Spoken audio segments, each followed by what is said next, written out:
Hallo almal en baie welkom. Het jy al ooit vir 'n oomblik gestop en gewonder hoekom die goed om ons gemaak is van? Wel, waarvan dit gemaak is? Vandag duik ons diep in die wêreld van alledaagse voorwerpe om die geheime superkragte van metale en nie-metale te ontbloot. Is jy gereed? Kom ons spring weg. Goed, kom ons duik dadelik in met 'n raaisel wat jy waarskynlik elke dag in jou eie kombuis sien. Dink daaroor, hoekom is die deel van die pan wat moet warm word van metaal, maar die deel wat jy vashou van plastiek? Hou daai vraag in jou agterkop want teen die einde van hierdie ontleding gaan jy presies weet hoekom. Eerstens, kom ons ontmoet die een span in vandag se, wel, noem dit 'n tweestryd, span metaal. Dink aan hulle as die swaar gewig kampioene van die materiële wêreld. Hulle het 'n unieke stel superkragte wat hulle absoluut perfek maak vir sekere take. Die heel eerste ding wat jou gewoonlik tref van die meeste metale is daai glans, daai blink. Hierdie vermoë om lig te weerkaats, wat ons glans noem, is presies hoekom edelmetale soos goud en silwer so perfek is vir juweliersware. En 'n groot bonus, hierdie spesifieke metale roes nie, so hulle bly vir ewig pragtig blink. Nou, hierdie is nogal interessant. Aan die een kant, ja, metale is bekend vir hul hardheid, hulle is sterk, jy kan hulle nie sommer duik of breek nie. Maar, en hier's die kinkel, kyk na daai uitsondering. Natrium en kalium is metale, maar hulle is so sag soos koue botter. Jy kan hulle letterlik met 'n gewone mes sny. Dit wys jou net, selfs in die wetenskap is daar altyd 'n verrassing of twee. Goed, hierdie is dalk een van metale se belangrikste superkragte van almal. Hulle is uitstekende gelaaiers. Wat beteken dit? Dit beteken hitte en elektrisiteit kan vrylik en blitsvinnig deur hulle vloei. Dink daaraan. Sonder 'n metaal soos koper, wat die absolute superster gelaaier is, sal die elektrisiteit wat nou dadelik jou foon laai of jou ligte aanskakel eenvoudig net nie daar kom nie. Dit vorm letterlik die ruggraat van ons moderne tegnologie. Metale is ook meestervormveranderaars. Hulle het twee kragte wat baie eenders klink, maar tog verskil. Smeebaarheid beteken jy kan dit platslaan of in komplekse vorms pers, soos 'n motor se deur, sonder dat dit breek.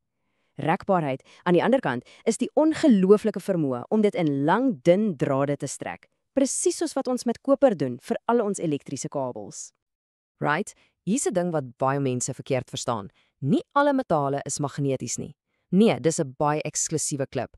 Net yster, staal, nikkel en kobalt het hierdie spesifieke superkrag om deur 'n magneet aangetrek te word.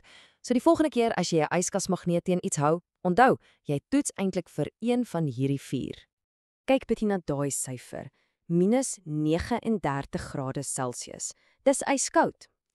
Die meeste metale het ongelooflik hoë smeltpunte, daarom is hulle solied by kamertemperatuur. Maar hierdie temperatuur, dis waar kwik, 'n metaal, smelt. Dit maak dit die enigste uitsondering, die enigste metaal wat 'n vloeistof is by die temperature wat ons elke dag ervaar. Maar soos ons weet, elke superheld het mos 'n swak plek, 'n kryptoniet. Vir metale is daar die aardsvyand korrosie. Kom ons kyk 'n bietjie hoe hierdie skurk werk. So, wat presies is hierdie groot vyand, korrosie? Wel, dink daaraan as die natuur se manier om metale stadig maar seker af te breek. Dis 'n stadige chemiese aanval. Wanneer die meeste metale aan die elemente, veral lig en water, blootgestel word, begin 'n reaksie wat hulle letterlik opeet, hulle laat verweer en uiteindelik hul supersterkte laat verloor. En hier is 'n baie belangrike punt wat baie mense deurmekaar kry. Ons gooi die woorde roes en korrosie rond asof dit presies dieselfde ding is, maar dit is nie.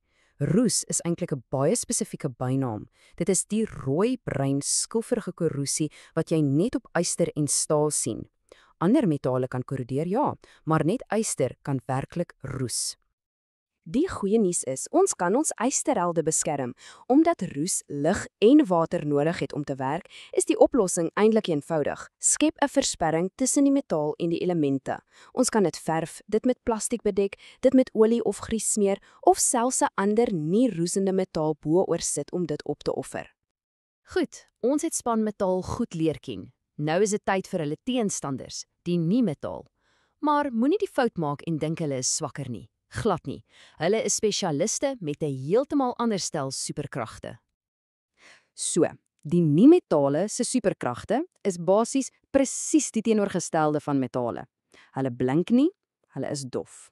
Hulle is bros, wat beteken hulle sal eerder breek as om te buig, En hier's die belangrikste een, hulle is fantastiese isoleerders. Hulle blokkeer die vloei van hitte en elektrisiteit. En net soos met die metale, is daar altyd daai een rebel in die groep. Grafiet, ja, die einste goed in jou potlood, is 'n nie-metaal, maar dit breek al die reëls. Dis die enigste nie-metaal wat wel elektrisiteit kan gelei. Dis 'n ongelooflike fascinerende uitsondering, né? So, daar het jy dit. Ons twee spanne. Span metaal, die sterk blinkgeleiers en span nie metaal, die ligte beskermende isoleerders. Hoe besluit ons watter een om te gebruik? Wel, dit hang alles af van die missie. Hierdie sit dit alles mooi langs mekaar. Die keuse is eintlik eenvoudig. Het jy nodig dat hitte of elektrisiteit vinnig moet beweeg, dan roep jy vir span metaal. Moet jy daardie selfde energie blokkeer om jouself te beskerm, dan is span nie metaal jou held. Het jy iets onbreekbaar nodig wat jy in allerlei vorms kan buig? Dis metaal.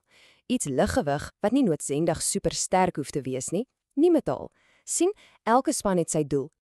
En so, kom ons gaan terug na ons heel eerste vraag.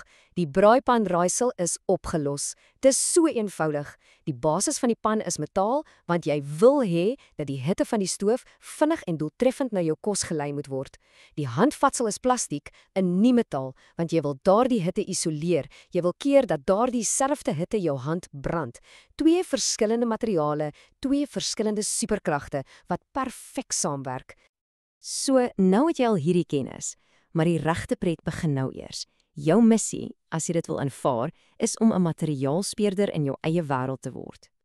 Kyk sommer nou dadelik om jou, net daar waar jy sit. Jou sleutels, definitief span metaal. Die koffiebeker op jou lesenaar, span nie metaal. Jou selfoon se raam, die water in jou glas. Begin om alles te klassifiseer en jy sal sien hierdie twee spanne is absoluut oral. En om mee af te sluit, 'n vraag om jou bietjie te laat dink.